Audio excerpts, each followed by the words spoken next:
Welcome all my dear students in Guru English classes Kadipur. इसमें आज आप देखेंगे इंटरमीडिएट के चैप्टर को, जो कि इंटरमीडिएट ग्रामर पोर्शन आपका है। उस ग्रामर पोर्शन से आपको 5 क्वेश्चन जो हैं ऑब्जेक्टिव पूछे जाते हैं। जो 5 क्वेश्चन ऑब्जेक्टिव पूछे जाते हैं उसमें जैसे एंटानिम्स हुआ, सिनोनिम्स हुआ, वन वर्ड सब्स्टिट्यूशन हुआ और सिंटैक्स से एक क्वेश्चन आपसे पूछा जाता है।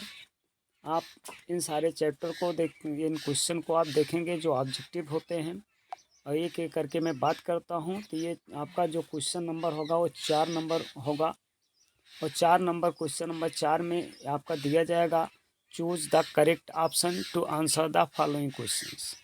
तो इसमें आपका पहला क्वेश्चन स्टार्ट करता हूँ। पहला क्वेश्चन है the country ruled by the king, अर्थात द कंट्री एक ऐसा देश जहाँ राजा का शासन होता है, उसको वन वर्ड सब्स्टिट्यूशन में हम क्या कहेंगे। तो यहाँ हम सबसे पहले मेरे सामने 4 ऑप्शन दिए गए हैं।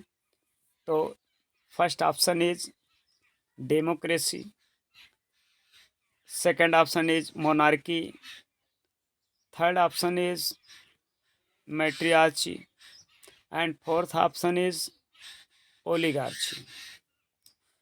तो यहाँ डेमोक्रेसी क्या होता है, सबसे पहले इसको जानेंगे। जैसे आप जानते हैं democracy is the government of the people, by the people and for the people. तो यहाँ इसमें जो होती है, जो गवर्नमेंट होती है, ये जो है पब्लिक के द्वारा, डेमोक्रेसी जो होती है, डेमोक्रेसी में जो पब्लिक के द्वारा चुनी गई, पब्लिक के द्वारा चुनी गई सरकार होती है और पब्लिक के लिए ही काम करती है। जो मोनार्की है, यहाँ देखेंगे मोनार्की में जहाँ पर एक लोगों का शासन होता है, तो यहाँ पर अर्थात राजा इकलौता होता है, उसी का शासन होता है, तो इसको मोनार्की बोलते हैं, जिसको साम्राज्य कहते हैं। और डेमोक्रेसी को गणतंत्र, राजतंत्र भी कहते हैं।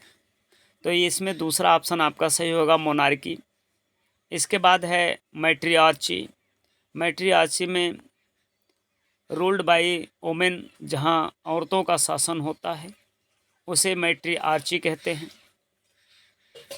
ओलिगार्ची, ओलिगार्ची में होता क्या है कि जिसमें जो शासन होता है वो रिच पीपुल, रिच बिजनेसमैन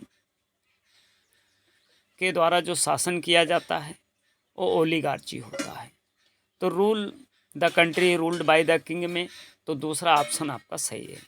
बाकी इसका डेमोक्रेसी क्या है, government by the elected people, monarchy ruled by the king, oligarchy government by the rich people or rich person, matriarchy power in women or a form a social organization, form of a social organization in which women rules।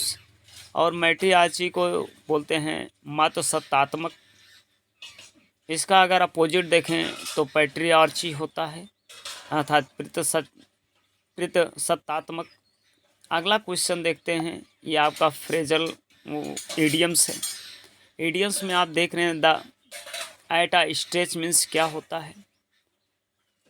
तो इसके 4 option दिए गए हैं, slowly धीरे धीरे, continuously लगातार, very fast बहुत तेज, rapidly माने जल्दी जल्दी या तेजी से। तो यहाँ पर एट अ स्ट्रेच अपने आप में अगर देखेंगे, एट अ स्ट्रेच जो है, जैसे सपोज करो आप कोई रबड़ लेते हो, रबड़ को खींचोगे तो फैलता जाता है, तो वो कंटिन्यू बढ़ता है जैसे आप खींचोगे, तो उसी से इसको लगा लो एट अ स्ट्रेच माने। तो यहाँ पर इसका सेकंड ऑप्शन कंटिन्यूअसली सही हो जाएगा, ये आपका आंसर है कंटिन्यूअसली। इसके बाद नेक्स्ट क्वेश्चन आप देखेंगे लॉर्डेबल। लॉर्डेबल का मतलब होता है प्रशंसनीय। तो सिनोनिम्स जानते हो, जिसको आप पर्यायवाची कहते हो। सिन, ये जो है सिन और ओनिम से मिलकर बना है सिनोनिम्स। सिन का मतलब होता है सेल्फ, और ओनिम का मतलब होता है नाम। तो यहाँ जानेंगे सिनोनिम्स में सिन और ओनिम से मिलकर बना है, सिन और ओनिम से मिलकर बना है। यहाँ सिन और ओनिम से मिलकर बना है। सिन का मतलब, ओनिम का मतलब होता है नेम। ओनिम का मतलब क्या हो जाएगा? नेम। और अगर आप देखोगे यहाँ सिन का मतलब हो जाता है सेल्फ। सिन का मतलब क्या हो जाता है? सेल्फ। अर्थात उसका स्वयं का और क्या नाम है, वही अपने आप में सिनोनिम्स हो जाता है। तो यहाँ तक आपको बात समझ में आ गई होगी। तो सिनोनिम्स, तो इसमें अब सभी की मीनिंग को हम क्लियर करते हैं फिर से।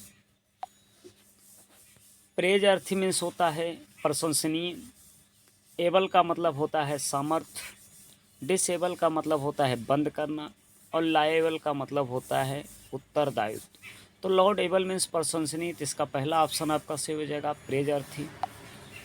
इसके बाद आप देखेंगे ये आपको सिंटैक्स से दिया गया है, कुछ इसमें एरर है। तो इसमें एरर कहाँ है उसको आपको चेक करना है। One should not abuse his father, तो इसमें एरर कहाँ है इसी को आपको देखना है।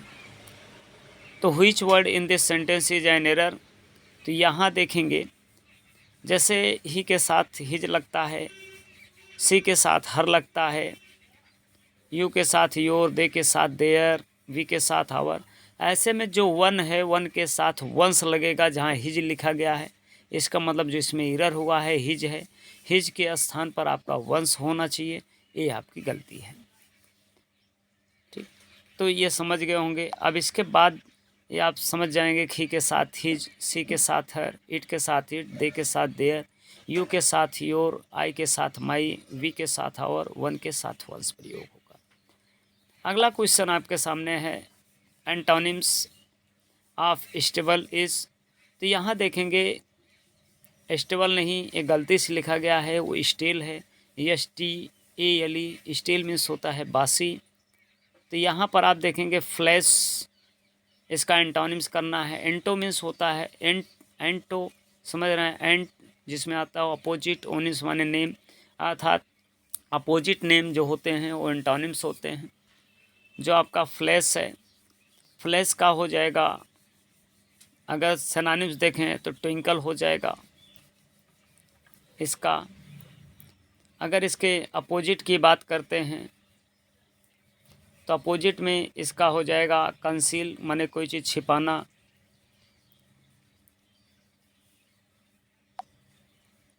कंसील इसका छिपाना हो जाएगा।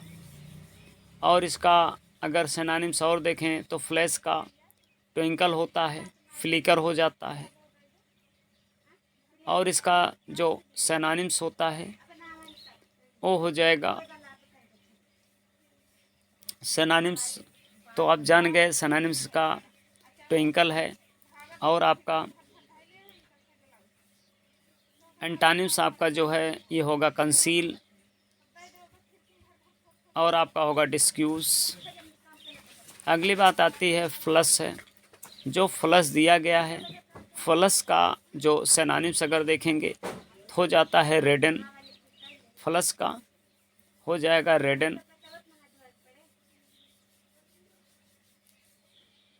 और इसका देखेंगे फेक, फेक का जो अपोजिट होगा वो जुनून होगा। और जो सिनोनिम्स इसका होगा वो होगा कॉपी या होगा फॉल्स। अगर फ्रेश की बात करते हैं तो फ्रेश मीन्स ताज़ा, तो फ्रेश का न्यू भी हो सकता है, रिसेंट हो सकता है, लेटेस्ट हो सकता है। लेकिन यहाँ पर इसका अपोजिट देखेंगे तो स्टेल बासी हो जाएगा, ओल्ड हो जाएगा। तो स्टेल पूछा ही गया है, तो आप इसको समझ जाओगे। तो ये आपके 5 क्वेश्चन हैं, जो प्रति क्वेश्चन आप देखेंगे तो 2 मार्क्स कैरी करेंगे आपके पेपर में। ये जो है 2 मार्क्स लाएंगे, तो इससे ये जो है आपका क्वेश्चंस 10 मार्क्स का होगा। Thanks for watching. अगले वीडियो में फिर मिलेंगे, तब तक के लिए बहुत नमस्कार, गुड बाय।